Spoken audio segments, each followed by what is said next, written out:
And here we are for the Uncrowned post-fight show. We just finished watching Tyson Fury versus Oleksandr Usyk. Oleksandr Usyk, again victorious, now 2-0 against Tyson Fury.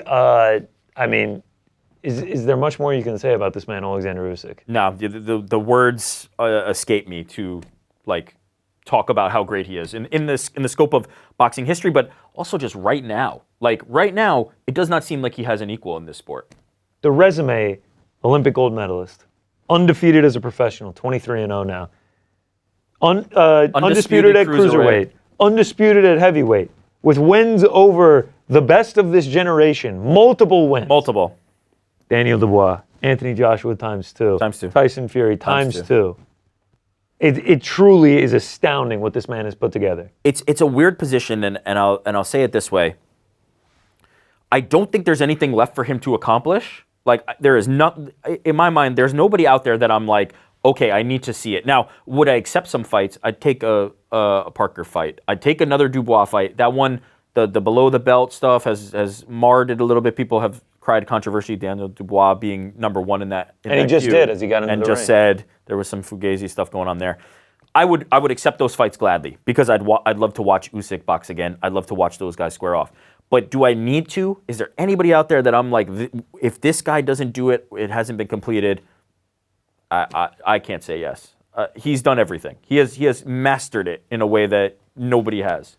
It truly is unbelievable, the resume this guy has. I'm just baffled by it. But we just saw him say in the post-fight interview with our very own Ariel, our close friend of the program, Ariel, asked him what's more, what's left, what more can you do in this sport? And he was just like, I'm not done. I have more. I have more. That's what he said. He also said something very interesting to me, which was, instead of, Dubois comes in there and he's trying to get a moment with him, he's trying to mug him. I'll say the promoing needs a little bit of work. Now, granted, that's not Dubois' strong suit, so we're not gonna ding him for that. But the response from Usyk was very interesting because the response was looking to Turkey and saying, make it worth my while. I believe his exact words, or roughly were, Turkey, make me fight him. Yeah. Which means to me, show me that money. Pay me the money. You pay me, and I will fight him. Daniel Dubois still has to get through Joseph Parker. That's the thing. They're doing this face-off. He's got work to do. It is not fait accompli. Against a flaming hot heavyweight in Joseph Parker as well. He's got business to take care of before he's in there. Now, granted, don't get me wrong. Try and have your moment. Try and squeeze yourself in there. No problem. I think that's great promotion. I think it's fantastic. But do not take your eye off the ball. Do not take your eye off the opponent that is in front of you, because that is a task that you need to complete before you're stepping back in there. All right, you just saw us watch the fight live. Now you've seen our reaction to it. Let's get joined by a third mind. The great Keith Idec joins us now, who is a fantastic boxing writer for Uncrowned. Keith, all three judges score it, 116, 112. What are your thoughts immediately after we saw that fight take place? Hey, guys, I thought they got it exactly right. I scored it in real time, 116, 112 myself. I thought Usyk clearly won 8 rounds of the fight. There were times, obviously, Fury tried to impose his will on Usyk, and Usyk just wasn't having it, frankly. And I think he fought a masterful fight, and he let Fury know that although he was heavier and obviously taller, he wasn't necessarily the bigger puncher, and he was not going to in any way steamroll him the way that he did Deontay Wilder in their second fight, which I think was part of Tyson Fury's plan in coming in so heavy, and also the mindset that he had was that he sparred much more for this second fight than he sparred for their first fight, because the first fight he was limited in sparring because of the cut, and he didn't want to suffer another cut in sparring, so he felt a little ill-prepared for this fight, or for that fight, I should say. For this fight, he was completely prepared, no excuses. He looked a little disappointed when the decision was announced, but he clearly lost the fight. He told me last week during a one-on-one interview that he doesn't believe in robbery, so I hope he doesn't say that this was, because it certainly was not. Yeah, I felt the same way as you. I said all week coming into it that I thought it gave me the second Wilder fight vibes, right? The serious nature. I'm coming in to hurt him. The jokey kind of Fury seemed to have been left behind. And we saw it in the fight, a similar game plan. I felt the same as you. It seemed like he was trying to sit down on his punches more, land the harder shots, be defensively sound. And it seemed like he had a lot more success in that in the early rounds, but then the late rounds, it seemed like Usyk started to pull away. Did you feel like that was the right strategy from the Fury side? Do you feel like maybe he came in too heavy? Again, we don't know, maybe he had some weights in his pants on the scale, but do you feel like he came in too heavy? Do you feel like he came in with the wrong game plan? No, I think they did the right thing because I think that's the only way he could win. He's not going to outbox Oleksandr Usyk. No one in the heavyweight division is going to do that. So I think that was his only reasonable path to victory. He tried it. It didn't work. Usyk took his jab away from him as well. His jab was effective in the first couple of rounds, and he went away from it because Usyk did some things to counteract it. So Usyk's just better. That's it. We don't need to see a third fight, obviously. He's better. He's better than Daniel Dubois. I understand they're trying to obviously sell that rematch because there was some controversy in the fifth round of that fight. But he's beaten Daniel Dubois. He's beaten, obviously, Anthony Joshua twice, now Tyson Fury twice. Hard to say what's really there for him. I know they're trying to play up this Daniel Dubois fight, but I heard you guys talking before I came on the show.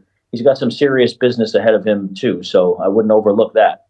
Yeah, I mean, we saw Daniel Dubois obviously step into the ring, get into his face, says he wants to right the wrong that was done with the below the belt shot, everything like that. You mentioned it, the Joseph Parker fight.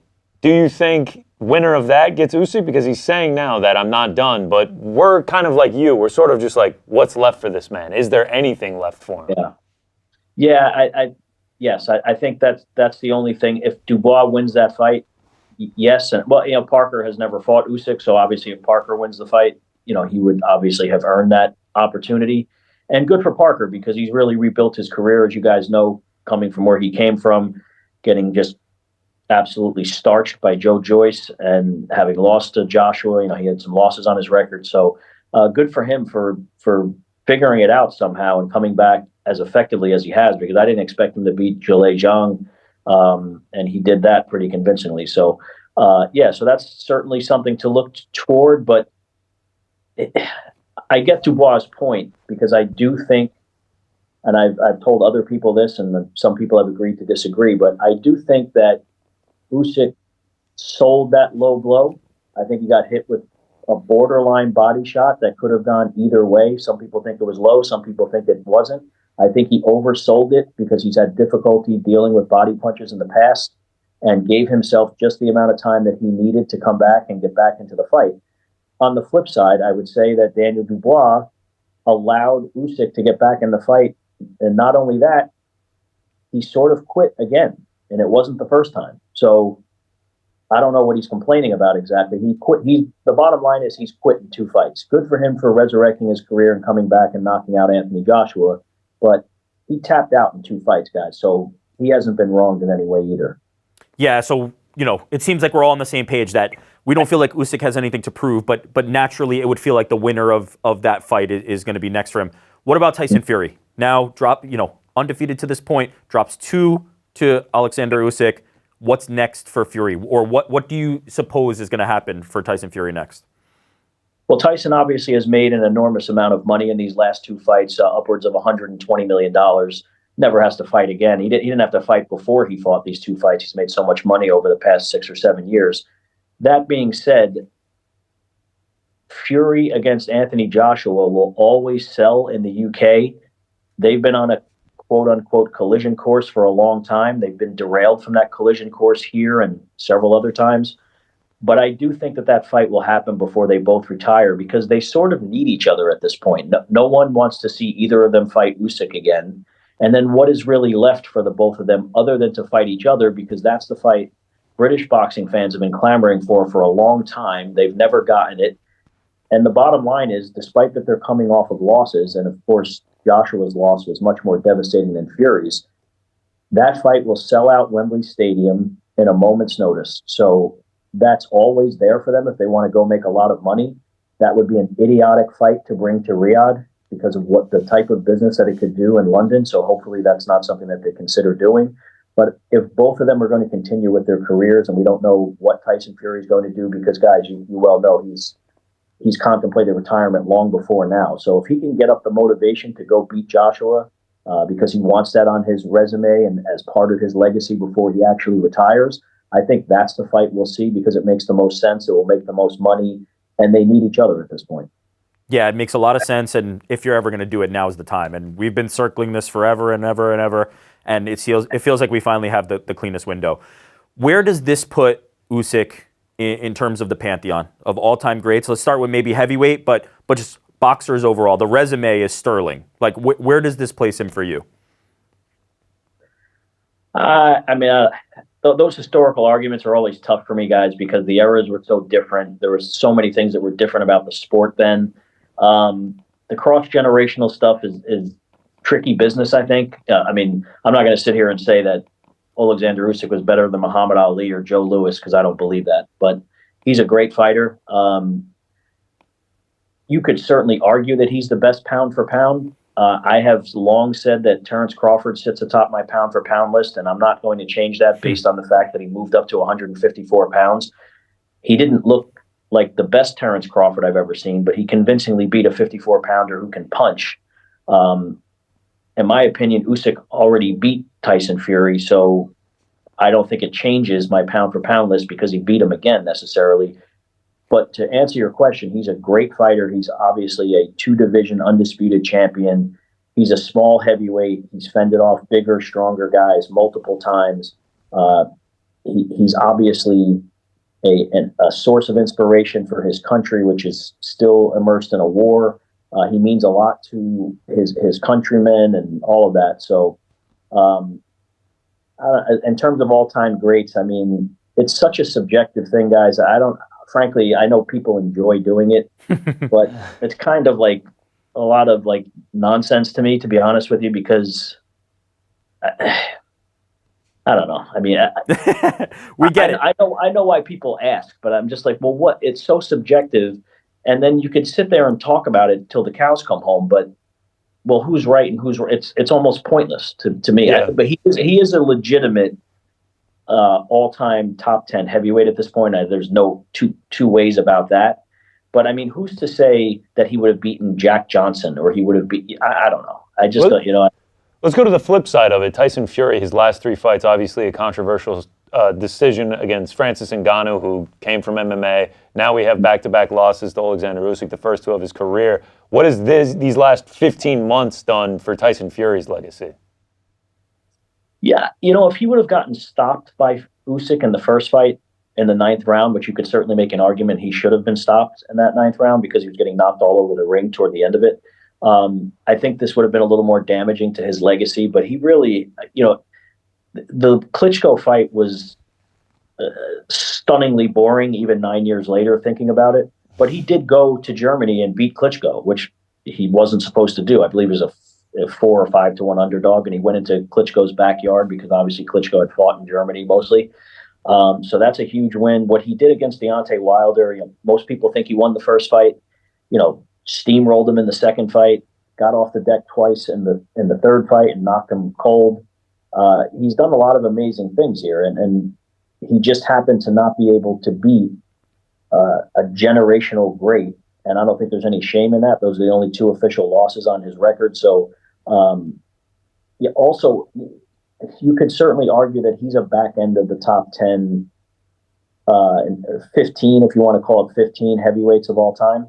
Tyson Fury's had a remarkable run. And especially, guys, based on what he's been through in his personal life, people were, there was a time when people were concerned that he was going to kill himself. So, the fact that he was able to turn his life around the way that he did and go and provide for his 6 or I've lost count of how many children he has, 6, 7, something like that, and go live a productive life and be a credit to the sport in many ways because he certainly sells it better than anyone else does. It's a pretty incredible story on his end as well.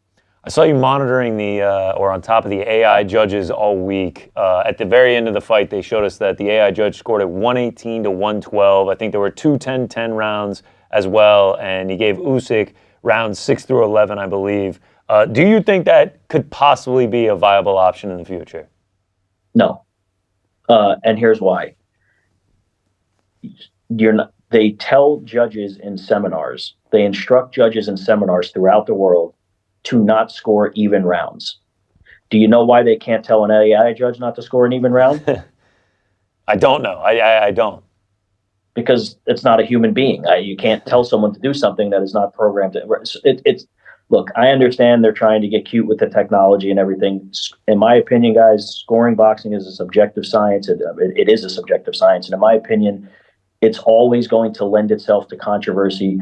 Thankfully, for a change in this sport, they got it right tonight. And I think that's something we should emphasize as well, because we're always, especially me, I've made a career out of pointing out the ridiculousness of this sport, and they sure make it easy sometimes. But when they get it right, they deserve credit. And there was a lot of cause for concern over the last few days that I and others wrote about and pointed out.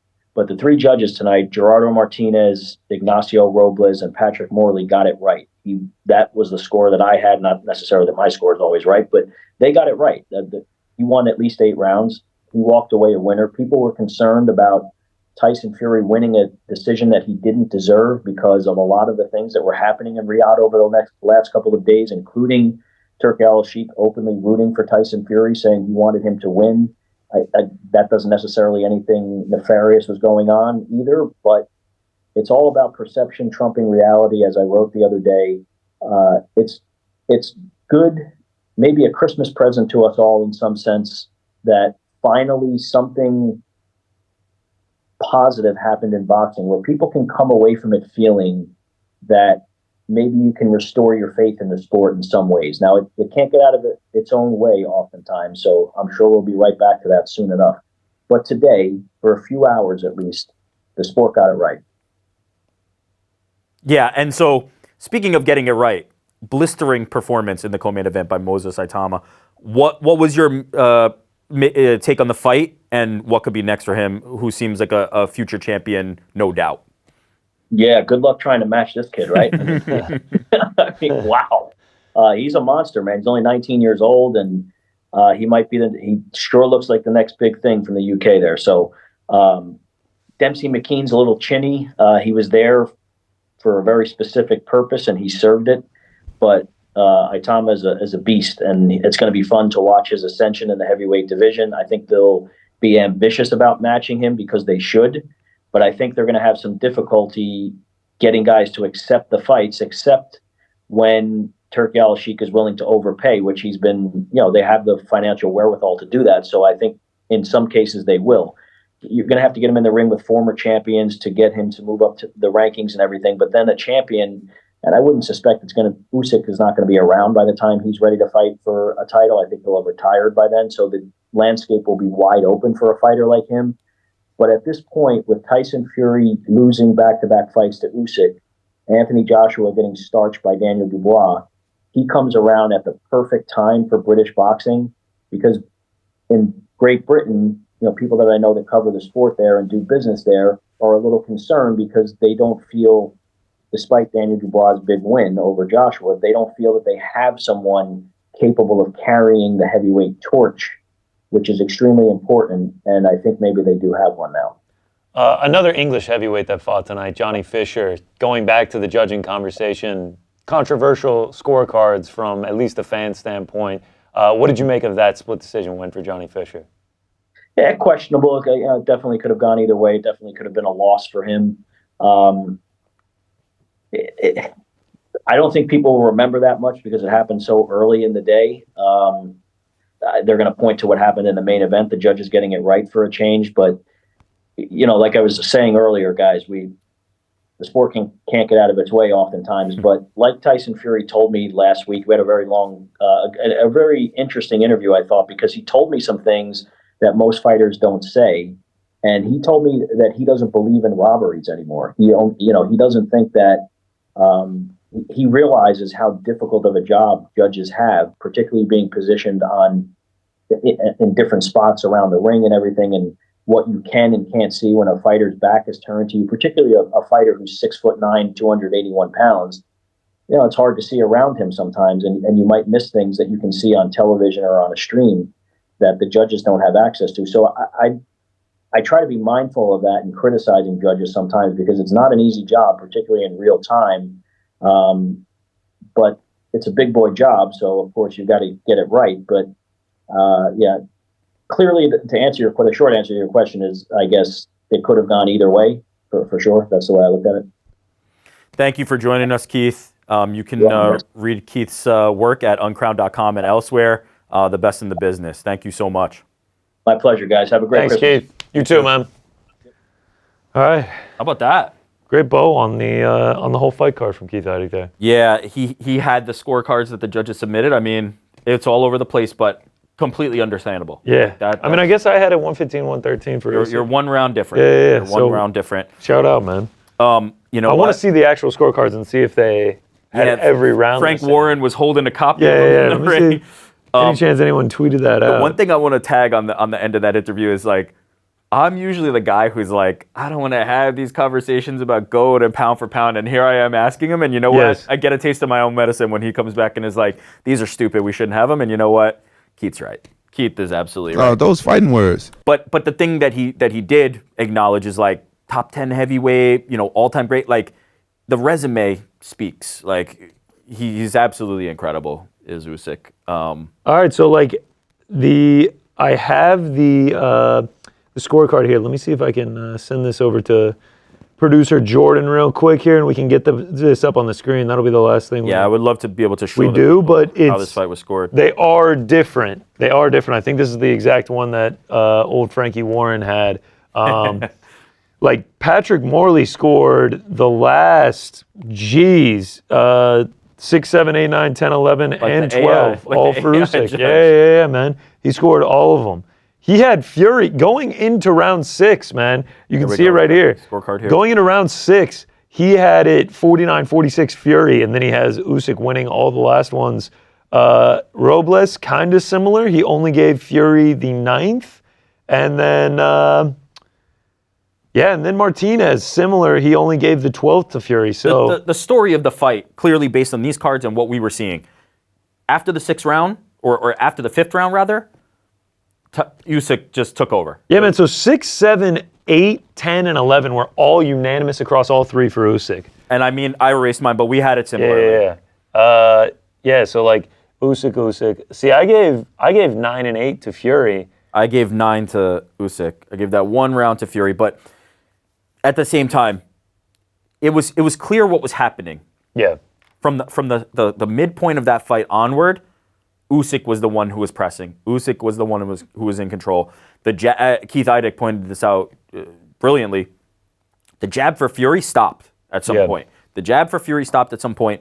Usyk had taken that away from him, had hit him too many times. The hands started to lower, and Usyk just, as he does, if you're not going to be able to take him out early, you are in for hell late. That is just how that goes. He is going to be pressing on the gas, and you're in trouble. One interesting thing is just how differently they all got to the 116, 112. And I mean, Robles gave round 2.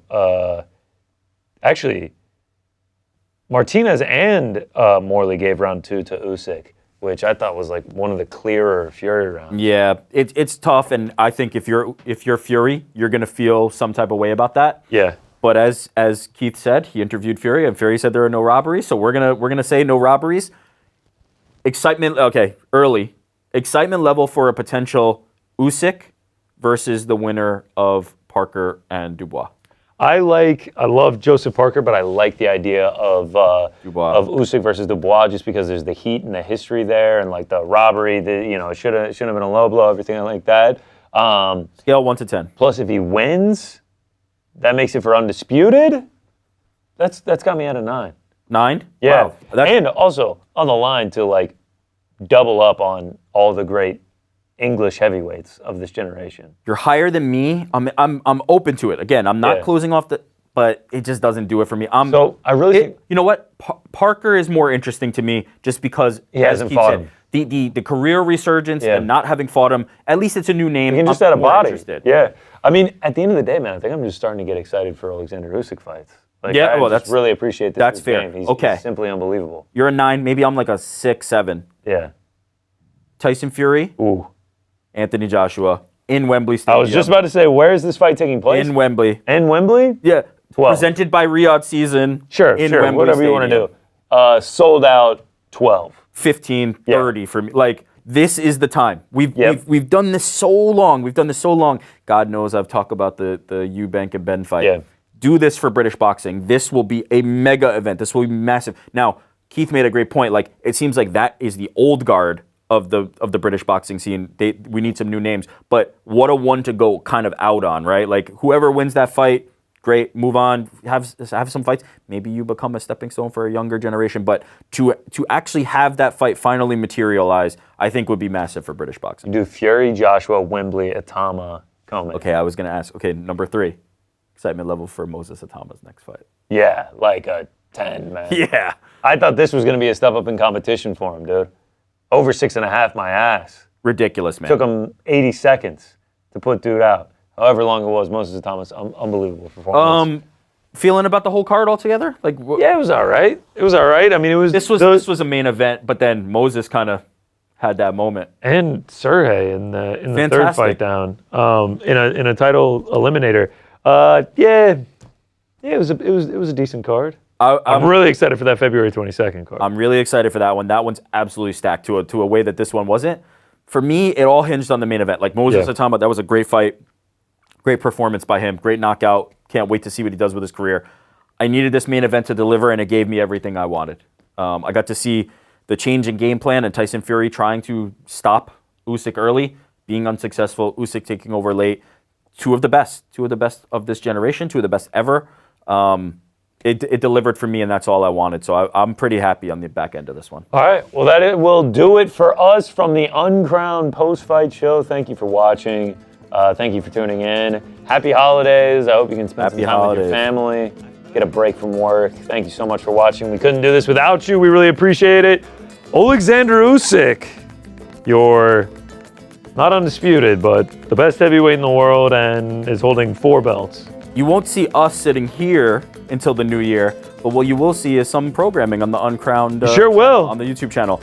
This Monday, we've got a predictions show for 2025. 2025 MMA preview show coming to the channel for you. On Friday, this coming Friday, you've got PT Carroll doing a recap of the year in European MMA.